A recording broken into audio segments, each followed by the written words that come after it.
कहानी की शुरुआत में पुर्तगाल से लगभग 740 किलोमीटर दूर मैरी सेलेस्टी नाम का एक समुद्री जहाज समुद्र में तैरता हुआ पाया गया। पर हैरानी की बात यह थी, उस पे कोई भी क्रू मेंबर मौजूद नहीं था। कनाडा में 1861 को इस जहाज को बनाया गया था। इसका शुरुआती नाम द अमेजोन था। 18 मई 1861 को इस समुद्री जहाज ने अपनी पहली यात्रा की शुरुआत की और पहली यात्रा के दौरान ही इस जहाज के कैप्टन की तबीयत बिगड़ गई और वो इतना ज़्यादा बीमार हो गया कि तब भी वो खांसता था तो उसके मुंह से खून निकलना चालू हो गया। इस जहाज के साथ दुर्घटनाओं का सिलसिला जारी हो जाता है। कभी इस जहाज के किसी पार्ट में कोई दिक्कत आ जाती, कभी इसका इंजन खराब हो जाता। इस जहाज को रिपेयर करते करते इसका मालिक कंगाल हो गया और इस जहाज को शापित माना जाने लग गया। इस जहाज के साथ दुर्घटना का सिलसिला यहीं नहीं रुका। उसके बाद इसके मालिक ने इसको रिचार्ड हैंस नाम के एक आदमी को बेच दिया और उसने इसका पूरा हुलिया बदल दिया, इसको रिपेयर कर दिया। इसका नाम भी अमेजोन से मैरी सेलेस्टी रख दिया। पर उसके साथ भी यही हुआ। उसने भी इस जहाज को परेशान होकर बेंजामिन ब्रिक्स नाम के एक आदमी को बेच दिया।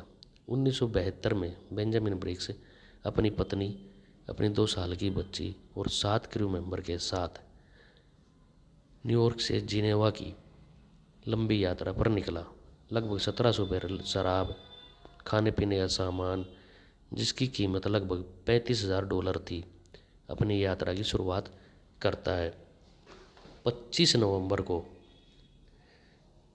हैजारोस से लगभग 11 किलोमीटर दूर इस जहाज की लॉग एंट्री दर्ज की जाती है। उसके लगभग 10 दिन बाद एक ब्रिटिश जहाज मैरी को समुद्र में देखता है और मैरी से कांटेक्ट करने की कोशिश करता है। तब कोई जवाब नहीं मिलता। तब कैप्टन जहाज पर जाकर देखने का फैसला लेता है। वो जैसे ही जहाज पर जाता है तो देखता है कि सभी क्रू मेंबर का खाने पीने का सामान और वेदर कंडीशन, बैग सब बिल्कुल ठीक ठाक है। पर जहाज पर कोई भी मौजूद नहीं है। सिर्फ एक चीज़ जहाज से गायब थी, वो थी लाइफ बोट। तो सभी ने अंदाज़ा लगाया कि सारे क्रू मेंबर लाइफ बोट पर बैठकर कहीं चले गए हैं। पर जब सभी चीज़ें जहाज पर ठीक थी तो उन्होंने जहाज को क्यों छोड़ा? जहाज पर 3 फीट पानी था, जो कि बहुत ज़्यादा नहीं था। साउंडिंग रोड, जो कि एक वाटर लेवल मापने का यंत्र होता है, वो जहाज की डेक पर पाया गया, जिससे सभी ने अंदाज़ा लगाया कि एक पंप भी खराब था कि वो लोग डर के मारे जहाज को छोड़कर चले गए कि कहीं जहाज पानी में डूब ना जाए।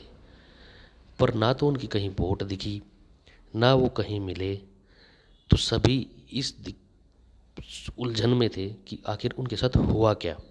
वो किसी टाइम ट्रेवल में चले गए या कहीं समुद्र में डूब गए। इसके ऊपर 2 मूवी भी बनी है, जो आप स्क्रीन पर देख सकते हो। पर फिर भी आज तक कोई सटीक अंदाज़ा नहीं लगा पाया कि आखिर उनके साथ क्या हुआ होगा। तो दोस्तों, आप कमेंट करके ज़रूर बताना आपको क्या लगता है कि उनके साथ क्या हुआ होगा।